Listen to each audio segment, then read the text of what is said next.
Morning, Andrew. How bad is Harry Edwards' foot injury and how close was he? Yeah, so we're hopeful he'll play the last two games. Just wasn't quite able to get himself up for training this week. So it's frustrating for him. He's had a bit of a challenging month. He's been brave and trying to push through, and he's obviously important to us. So we just made the decision that he wasn't going to push through this week, but we'll hopefully be able to play the last two games. I was looking at the stats during the week. I think he spent the most time on Thilthorpe in round 11 and did a really good job considering. How do you look at that matchup this weekend? Is that something for young Ruben to be tasked again? Yeah, potentially. Like we think, I think I've spoken about this a few times, that Rubes has just been unbelievable in the players that he's played on and the different types of players he's played on all year.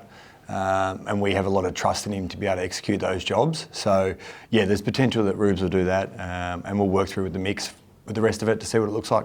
It's obviously a monumental task. It's first versus last. How do you go in it mindset-wise with the group? Obviously, I know every week you believe you can win, but do you have to take a different mindset with this one? No, you don't. You absolutely go and think we can win. And we're trying to build the system the way we want to play, the behaviours we want to show on the field. We had a really strong review on whatever day it was, Monday or Tuesday, around last week's game, and there were just parts of that game that the players weren't happy with, and clearly I wasn't happy with. And they're strong about it. We trained really well yesterday, so we're just going in to improve again, and the result will take care of itself. What's it like in your world, Minnie? Because that was the first time we saw you sort of a bit fractious after the game, and not tough enough and that sort of thing. With 3 games to go, how are you travelling? How are you dealing with it? Yeah, look, I'm okay, mate, considering the circumstances. It's certainly building up resilience. There's no question about that, and it's required a bit. And I think it's been a challenging year, not just for me, for everyone, but for large portions of the year we saw some growth. The last couple of weeks have been disappointing, and we want to finish the year seeing some more growth. So that's what we're going after. The fans is the main thing, isn't it? Because I think that Richmond game, that third quarter, that really killed him, didn't it? That hurt him more than anything else. Yeah, look, I would imagine so, because we've been in games, we've given ourselves a chance, but too many times like that game, teams have piled on goals against us in one quarter. Happened again on the weekend. I think there was 10 goals kicked in the one quarter. So we need to give our fans. They keep showing up. They're incredible the way they keep turning up, and we've got a great occasion to celebrate this weekend with Gov and Dom retiring and Liam Duggan's 200th game. So I'm sure our fans will turn up again, and our aim will be to give them the game that they deserve to watch. Could you just speak on Liam? Obviously, I think he's still in his late 20s, but he feels like he's leading a very young side, doing it solo for the most of the year with Oscar out. How's he been, and what's impact has he had in this year for you? Yeah, look, he's been a warrior for the football club. When he played in the Premiership, he was about 60 games in or whatever it was. He was quite a young player in that Premiership team, which is maybe why he feels a little bit older. But he is a tough competitor. We've asked him to do multiple roles for us throughout the midfield and backline this year. And I think that it's the leadership burden he's carried has been significant. We haven't had a large portion of our leadership group playing this year, which has been challenging. And Duggo is resilient. He turns up every week. He wears every bump and bruise.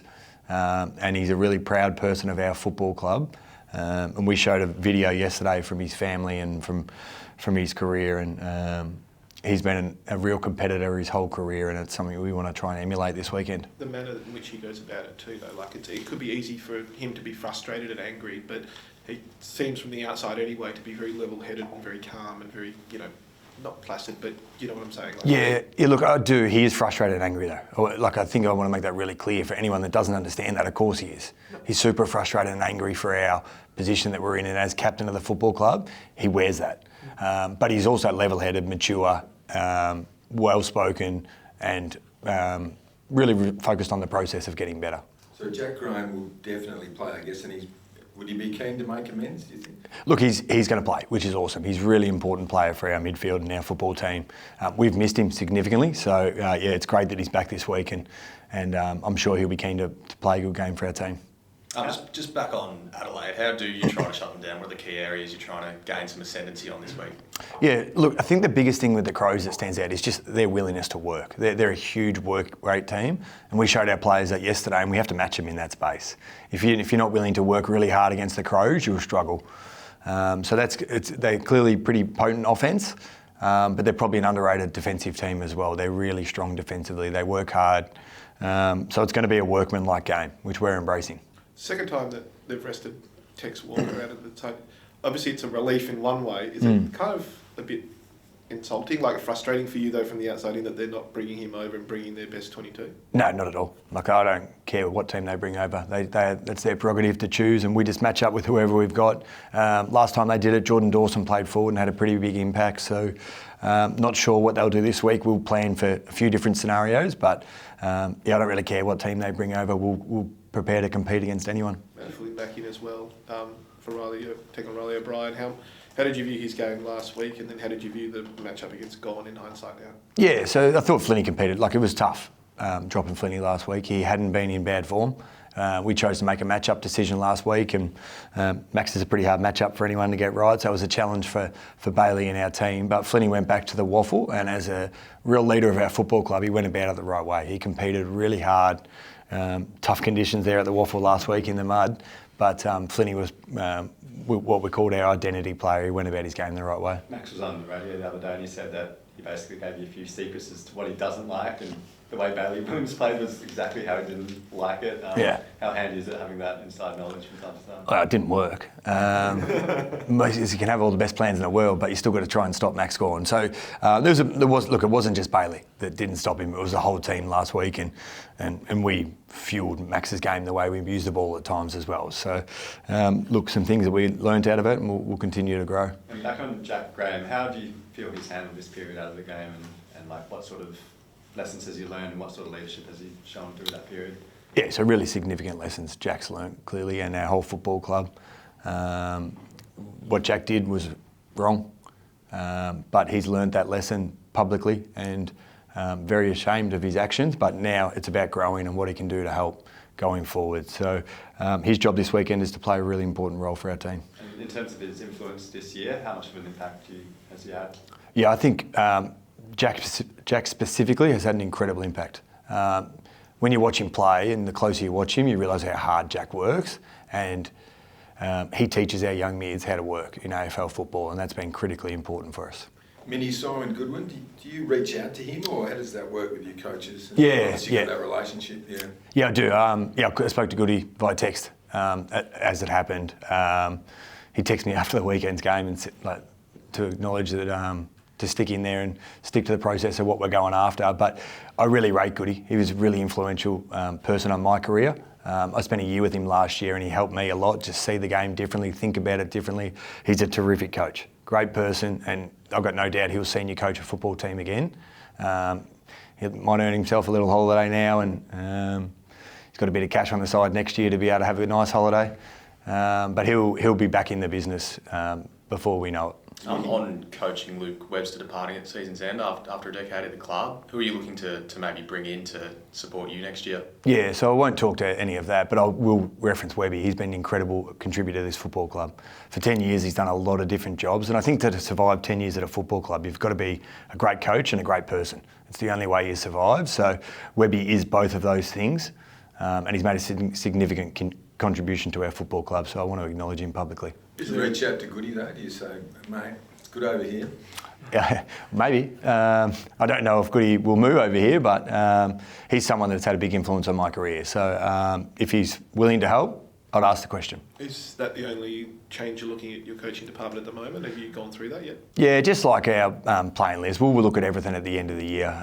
Things are always moving in football clubs. That's what happens every year. So I spoke about this all the time. We're going to try and use every avenue to try and get better. Speaking of that, there's obviously a little bit of debate in the AFL world around the Silvani situation and coaches talking to players, and that you've made no secret you're after some bigger bodies and mature bodies to help. Have you spoken to any players in the last few months about coming across? Yeah, look, I think it's really clear and obvious in our industry that it happens, but I'm not going to speak publicly about any of it. I don't think it's appropriate. I think it's the understanding that it's the nature of our game, particularly with free agency and trade. It's what happens. It's a business, but I'm not going to speak about individuals in that space. What about in terms of balancing that, though, bringing in mature bodies with also continuing to develop the likes of Gross and Chesser and those kind of young guys? Yeah, so we need to get that balance right. Like we've got a young list currently, and we need to improve our young list as well, and we've got to develop the people we've got.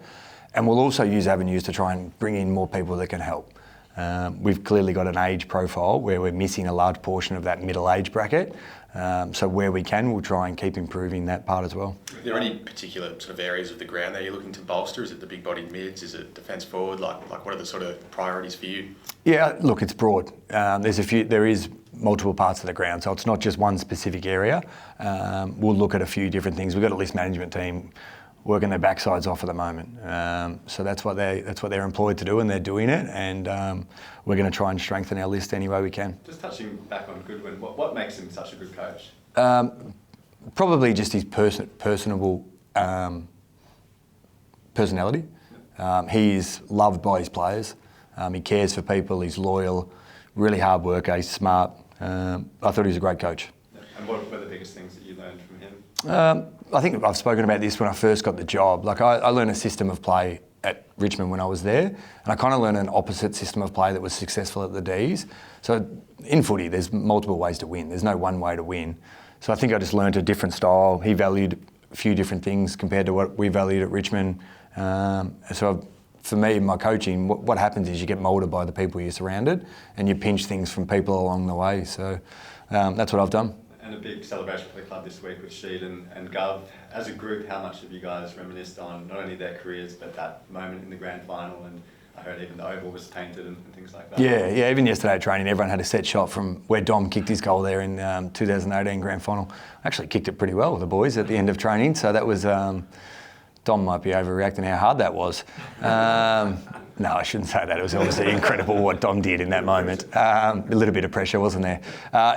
Unbelievable contributors for our football club, and it's always sad when people leave, but it's also part of our industry. And it was, obviously more sad the way Gov had to retire medically, and he's sorely missed. But we're going to really highlight on the weekend what they gave to our football club, and I hope the fans show up. They'll do a lap of the ground at half time. So, I hope they have a great day and we try and celebrate their day accordingly. Have they addressed the group this week or anything like that, or will they? Probably not. They'll be in the rooms before game. They were at work yesterday, but we'll just go about trying to play the game in the right way to honour them. The golden thread, who came up with that? I like that, the golden thread. You like that? It wasn't my idea. I'm not that clever. I'm not sure who came up with it. It must have been somebody in one of the departments here. But yeah, it was a great idea, and it is a golden thread in the history of our football club. It was an incredible passage of play. Hey, Minnie, the way I'm reading it is that you took this job and then you basically lost your entire spine. Barras left, Gov went, Yo wasn't playing, Oscar didn't play, Waterman, then Hully gets injured, Jack gets suspended.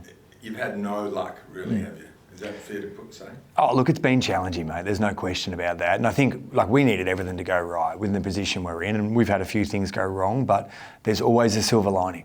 There's those 6 guys you just spoke about would have played every game this year.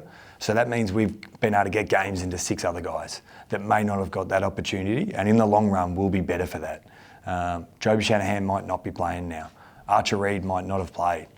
Tom Gross might have got no games. I'm not sure whether Ruben Jinmi would be as good a defensive player as he is if he didn't have this opportunity. So there's always silver linings, and in the future I'm sure it'll pay us back. It looked like Campbell Chesser made an encouraging return to the AFL. What are you sort of looking for from him now to earn that contract extension? Yeah, so he's just focused on game by game, as we are with Chess.